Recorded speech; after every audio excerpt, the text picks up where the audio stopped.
Assalamualaikum warahmatullahi wabarakatuh. Apa kabar anak soleh dan soleha? Semoga sehat semua dan selalu dalam lindungan Allah Subhanahu wa Ta'ala. Ananda semua, pada hari ini kita akan belajar tentang tematik, yaitu tema A, subtema 1, organ gerak hewan. Pada pelajaran ini, materi yang dibahas yaitu bahasa Indonesia, yaitu menentukan ide pokok bacaan.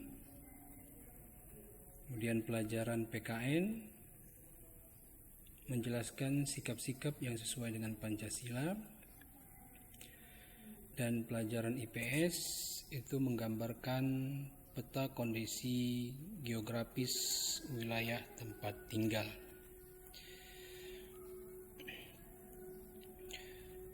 Materi bahasa Indonesia terdapat di buku cetak halaman 15-16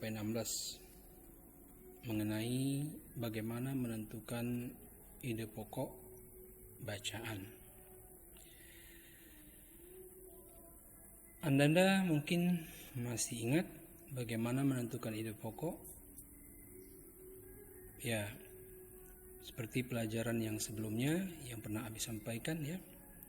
Langkah-langkah menentukan ide pokok ini ya dari setiap paragraf, yaitu Anda harus membaca paragraf dengan cermat, kemudian cermati kalimat pertama hingga terakhir. Apakah kalimat pertama merupakan gagasan pokok atau gagasan penjelas? Apakah kalimat kedua yang merupakan gagasan pokok itu ya. Kemudian teruslah membaca kalimat demi kalimat hingga gagasan pokok paragraf ditemukan.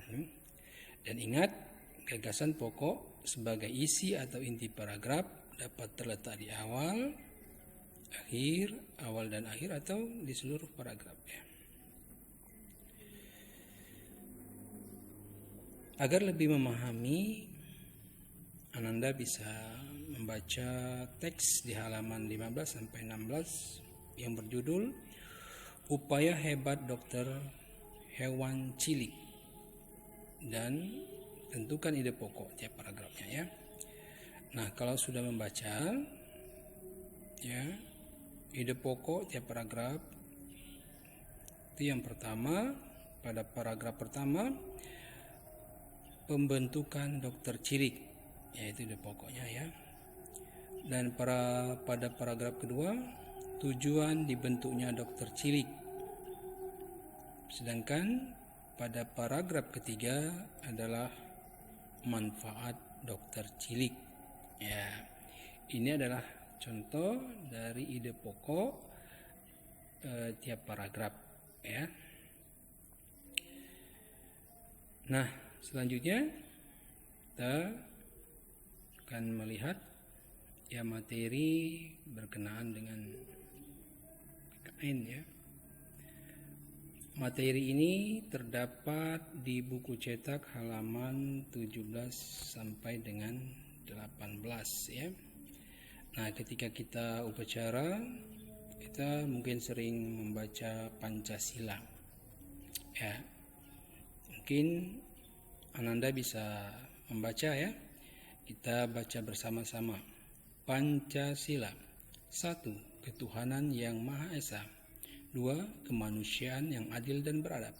3. Persatuan Indonesia. 4. Kerakyatan yang dipimpin oleh hikmat kebijaksanaan dalam permusyawaratan perwakilan. 5. Keadilan sosial bagi seluruh rakyat Indonesia. Ya, mungkin Ananda sudah hafal semua ya. Nah, Pancasila ini adalah sebagai dasar dan ideologi negara Republik Indonesia. Ternyata itu menyimpan banyak nilai yang menjadi pedoman seluruh rakyat Indonesia dalam menjalankan kehidupan sehari-hari. Nah, ideologi Pancasila ini merupakan kumpulan nilai dan norma yang menjadi landasan keyakinan dan cara berpikir untuk mencapai tujuan dengan berdasarkan kepada 5 sila dalam Pancasila. Nah, sebagai rakyat Indonesia, hendaknya sikap-sikap ya yang terkandung dalam Pancasila kita harus sesuai ya, sesuai dengan Pancasila. Nah, ada beberapa contoh ya, atau kita lihat di sini ada gambar kegiatan yang mencerminkan sesuai dengan Pancasila. Di sini ada yang pertama itu adalah pemilihan ketua RT ya, contohnya ya. Nah, di situ ada pemilihan itu mencerminkan Pancasila, nilai-nilai Pancasila.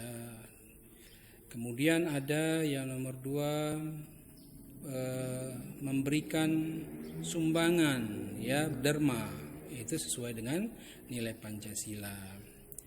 Dan kemudian ada gambar seorang anak yang menyeberangkan nenek-nenek, juga mencerminkan nilai Pancasila. Kemudian ada yang bermusyawarah ya. Nah, itu gambar sedang bermusyawarah, juga mencerminkan nilai Pancasila. Kemudian di sini ada juga posyandu ya. Posyandu juga bentuk dari nilai Pancasila ya. Nah, mungkin dalam kehidupan sehari-hari Ananda bisa melihat semua dan bisa mengamalkannya ya. Nah, itu adalah pelajaran tentang PKN ya. Dan selanjutnya kita masuk ke IPS ya ini. Nah, coba kita lihat dari gambar, ada nggak perbedaan gambar berikut? Ya, tentunya Ananda akan menjawab tentu ada. Nah, tapi apa yang dimaksudkan Abi? Gambar yang sebelah kiri itu adalah bentuk denah ya, denah lokasi. Sedangkan yang sebelah kanan itu adalah gambar peta. Nah, inilah yang akan kita bahas ya. Gambar peta. Nah, apa itu peta? Peta merupakan gambar yang menunjukkan letak suatu tempat. Nah, pada peta ini terdapat ukuran atau skala ya.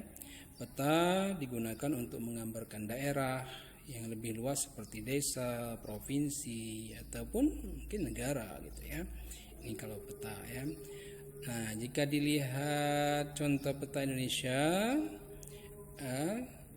berbagai informasi tentang keadaan Indonesia sehingga memudahkan kita untuk melihat kenampakan alam ya, seperti hutan, danau, ada waduk, sungai ya, juga harus kita dapat terlihat dalam peta ya. Nah, gambar ini apa? Ini termasuk yang Abi sampaikan di awal. Ini adalah denah. Apa itu denah? Gambar lokasi suatu tempat yang sempit tanpa diukur secara langsung, ya. Jadi enggak secara langsung. Ukuran pada denah hanya menggunakan perkiraan. Ya, mungkin Ananda pernah lihat gambar denah kalau ada undangan, ya, undangan. Ada resepsi pernikahan, hitanan, mungkin di belakang-belakang gambar apa undangan itu ada dikasih denah, yaitu denah ya. Nah, ketika kita membuat denah harus tertera dengan jelas semua bentuk kenampakan yang ada di sekitar daerah tempat tinggal, ya, misalnya sekolah, jembatan, pasar, ruko, ya, tempat ibadah dan segala macam ya. Nah, itu berkenaan dengan bahasan Abi tentang materi kita tematik ya. Nah, adapun penugasan untuk Ananda semua, tugasnya adalah lakukan 5 kegiatan yang masing-masing mencerminkan sikap 5 sila Pancasila. Kemudian kirim tugas kalian berupa foto. Alhamdulillah 3 materi pada pelajaran 3 subtema 1 tema A sudah Abi jelaskan. Demikianlah pelajaran hari ini. Semoga apa yang Abi sampaikan ya bermanfaat untuk Ananda semua. Demikian saja akhirul kalam. Assalamualaikum warahmatullahi wabarakatuh.